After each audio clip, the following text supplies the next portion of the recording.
नमस्कार सर्वांना, श्री स्वामी समर्थ. स्वागत आहे तुमचं माझ्या यूट्यूब चॅनलवरती. आजचा दिवस तुम्हाला खूप छान, सुखाचा, समाधानाचा जाऊ देत, हीच मी स्वामींच्या चरणी प्रार्थना करते आणि आजच्या या नवीन व्हिडिओला सुरुवात करते. गुढीपाडवा मराठी नवीन वर्षाची सुरुवात, ज्या दिवसाची आतुरतेने वाट पाहत आहोत तो दिवस लवकरच येत आहे. धार्मिक मान्यतेनुसार गुढीपाडवा हा एक भारतीय सण आहे, जो विविध राज्यामध्ये विविध नावांनी साजरा केला जातो. हिंदू दिनदर्शिकेप्रमाणे चैत्र शुद्ध प्रतिपदेला हा सण महाराष्ट्रात साजरा केला जातो. शालिवाहन संवत्सराचा हा पहिला दिवस आहे. गुढीपाडव्याचा दिवस हा 3.5 मुहूर्तापैकी एक मुहूर्त मानला जातो. या दिवशी दारी उभारलेली गुढी हे विजय आणि समृद्धीचे प्रतीक आहे असे मानले जाते. या दिवशी शुभ कार्याला सुरुवात, सोने, चांदी, वाहन, घर खरेदी इत्यादी गोष्टी केल्या जातात. पण यंदा गुढीपाडव्याच्या सणावर अमावस्येचं सावट असणार आहे. आणि म्हणूनच 2026 मध्ये गुढीपाडवा नक्की कधी साजरा करायचा आहे? गुढी उभारण्याचा शुभ मुहूर्त कोणता आहे? गुढी उभारण्याची सोपी पद्धत कोणती?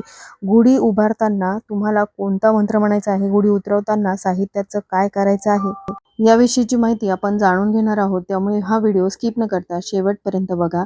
चॅनलवरती पहिल्यांदा आला असाल तर सबस्क्राईब करा आणि असेच नवनवीन माहितीपूर्ण व्हिडिओ बघण्यासाठी बेल आयकॉनलाही क्लिक करा. त्यामुळे जेव्हाही मी नवीन व्हिडिओ अपलोड करेल तेव्हा त्याचं नोटिफिकेशन सर्वात आधी तुम्हाला मिळेल आणि तुम्ही माझा एक पण व्हिडिओ मिस करणार नाही. आणि त्याचबरोबर हाईप बटनलाही प्रेस करा, जेणेकरून जास्तीत जास्त लोकांपर्यंत हा व्हिडिओ शेअर होईल. चला तर मग जास्त वेळ न घालवता व्हिडिओला सुरुवात करूया.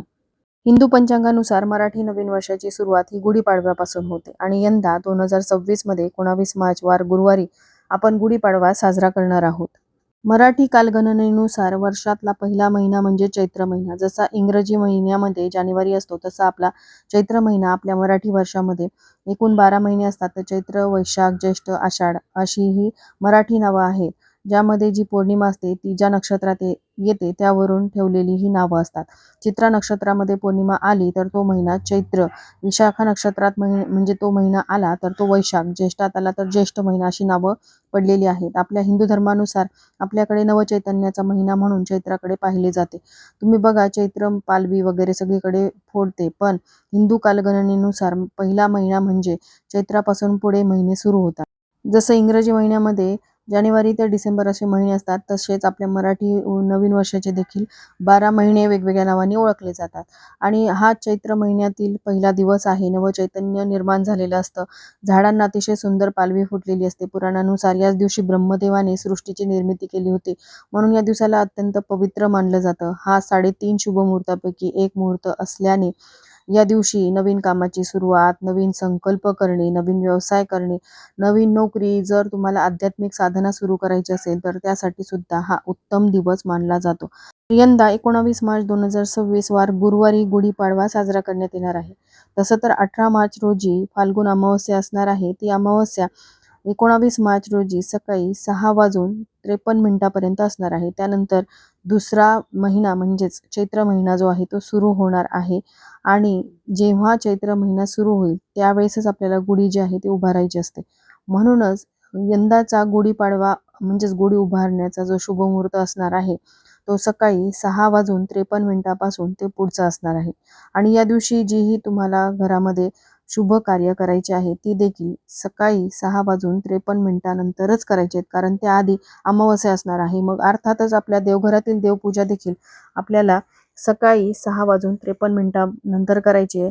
या दिवशीपासूनच चैत्र नवरात्रीला सुरुवात होते. जर तुमच्या घरामध्ये चैत्र नवरात्रीची घटस्थापना केली जात असेल तर ती देखील तुम्हाला 6:53 नंतरच करायची आहे. आणि त्यानंतरच तुम्हाला सकाळी 8 ते 9च्या आत गुढी जी आहे ती उभारायची आहे. आता गुढी उभारण्यासाठी एक स्वच्छ आणि सरळ बांबूची काठी घ्यावी.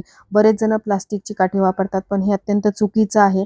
बांबूच्याच काठीचा मान असतो आणि ती खूप सरळ असावी, खूप पातळ नसावी, वाकलेली नसावी, थोडी निमुळती असली तरी चालेल, पण ते खालून जाड आणि वरती बारीक असेल तर अशी उलटी नसावी. गुढी उभारण्यापूर्वी ही काठी जी आहे ती आपल्याला स्वच्छ पुसून घ्यायची आहे. अगदी स्वच्छ पुसावी ओल्या फडक्याने. त्यानंतर त्यावरती थोडंसं हळद कुंकू ओलं करून त्यावरती प्रत्येकी 5 पट्टे काढावेत. 3 काढले तरी चालतील, पण यानंतर काठीला आपल्याला पिवळं किंवा केशरी रंगाचं रेशमी वस्त्र जे आहे ते बांधायचं आहे. काही लोक साडी बांधतात, त्याचबरोबर कडुनिंबाची डहाळी, आंब्याच्या पानाची डहाळी आणि साखरेची गाठी जी आहे ती देखील आपल्याला यावरती बांधायची आहे. त्यानंतर एक पितळेचा किंवा तांब्याचा जो कलश असतो तो आपल्याला वरती ठेवायचा असतो. त्या कलशावरती स्वस्तिक आपल्याला काढायचं आहे. स्वस्तिक परिपूर्ण काढावं. मधोमध 4 बिंदू आणि साईडला 2 उभ्या रेषा काढाव्यात. पण हा जो गडू किंवा कलश जो आहे तो स्टीलचा नसावा. काही लोक आहेत ना ग्लास देखील त्या गुढीवरती ठेवतात, पण असं करू नका. कारण हा जो कलश आहे ना तो विश्वाचं प्रतीक आहे, पृथ्वी तत्वाचं प्रतीक आहे. त्यामुळे गुढीवरती शक्यतोवर कलशच पालथा घालावा. आता जिथे गुढी उभी करायची आहे ना ती जागा स्वच्छ पुसून घ्यावी. तिथे थोडंसं गोमूत्र शिंपडावं. जागा स्वच्छ करून तिथे रांगोळी काढावी आणि त्यानंतरच त्यावरती एक पाट किंवा चौरंग ठेवून त्यावरती आपण जी गुढी तयार केलेली आहे ती गुढी उभारावी. तिचं पंचोपचार पूजन करावं, म्हणजेच तिला थोडंसं पाणी शिंपडावं, हळदी कुंकू अर्पण करावं, धूप उदबत्ती दाखवावी, ब्रह्मदेवांचं स्मरण करावं आणि ओम श्री ब्रह्मध्वजाय नमः या मंत्राचा जप करावा. गुढीवरती थोडं जल शिंपडा. गुढीवरील त्याच्या बाजूला 4 ज्या उभ्या रेषा काढलेल्या आहेत स्वस्तिकच्या त्यावरती देखील हळदी कुंकू अर्पण करा. त्यावरती त्याला फूल अर्पण करा. धूप अगरबत्ती ओवाळून घ्या. तुपाच्या दिव्याने गुढीचं औक्षण करा किंवा आरती करा आणि हा मंत्र जो ओम ब्रह्मध्वजाय नमः तुम्हाला पठण करायचा आहे. आणि हा मंत्र पठण केल्यानंतर तुम्ही हळदी कुंकू अक्षदा समर्पयामी असं म्हणू शकता आणि पूजनानंतर गुढीला दूध साखरेचा नैवेद्य दाखवावा. दुपारी घरामध्ये छान छान जे काही गोडाचे पदार्थ तुम्ही बनवाल, ज्यामध्ये पुरणपोळीचा बेत असेल किंवा श्रीखंडपुरीचा बेत असेल तर तो नैवेद्य अर्पण करावा.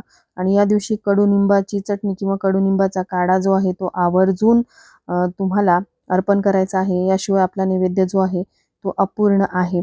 आता या दिवशी घरामध्ये देवाची पंचोपचार पूजा करणं, नवीन पंचांगाच्या पूजन करणं आणि पंचांगातल्या संवत्सराचं फल ऐकणं हे देखील अतिशय शुभ मानलं जातं. तसं करणं तुम्हाला शक्य नसेल तर तुम्ही पंचांग ऐकू देखील शकता. म्हणजेच सरस्वती पूजन करून वही, पुस्तक आणि वाद्य याचं पूजन केलं जातं. शेतकरी बांधव याच दिवशी शेतीची पण पूजा करतात. गुढीपाडव्यापासून चैत्र नवरात्रीचा प्रारंभ होतो. त्यामुळे या दिवसापासून देवीची उपासना, दुर्गा सप्तशतीचे पाठ, देवी स्तोत्राचं पठण सुरू करणं अत्यंत फलदायी आणि मंगलमय मानलं गेलं आहे. या दिवशी रामरक्षा स्तोत्र, विष्णू सहस्त्रनाम, श्री सूक्तमचं तसंच पुरुष सूक्तम किंवा महालक्ष्मी अष्टकमचं या स्तोत्राचं तुम्हाला पठण करायचं आहे किंवा तुम्ही श्रवण करू शकता. संध्याकाळी जेव्हा गुढी तुम्ही उतरवणार तेव्हा तिथे एक दिवा लावावा. त्यानंतर गुढीला नमस्कार करावा आणि गुढी तुम्हाला उतरवून घ्यायची आहे. त्यानंतर जी आपण गाठी याला बांधली होती याचा नैवेद्य कुटुंबातील सर्वांनी मिळून खायचा. एक तरी कडुनिंबाचं पान खावं असं म्हणतात. यामुळे तुमचे आजार दूर होतात आणि उरलेले कडुनिंबाची पानं तुम्ही धान्यामध्ये टाकू शकता. गुढीला बांधलेल्या आंब्याच्या डहाळ्या तसंच हार जो आहे तो निर्माल्यामध्ये टाकून द्यावा आणि गुढीवरती असलेला जो कलश आहे त्यामध्ये तांदूळ भरून देवघरामध्ये ठेवावे. दुसऱ्या दिवशी हे तांदूळ धान्याच्या डब्यामध्ये टाकावेत. थोडेसे तांदूळ पक्ष्यांना खायला घालायचे आहे. असं केल्याने अन्नदानाचं पुण्य तुम्हाला लाभेल. तर अतिशय छोट्याशा माहितीसह आजचा हा व्हिडिओ मी इथं एंड करते. व्हिडिओ आवडला असेल, थोडा जरी हेल्पफुल वाटला असेल तर लाईक, शेअर आणि सबस्क्राईब करायला विसरू नका. भेटूया तशाच एका नवीन व्हिडिओसोबत. श्री स्वामी समर्थ.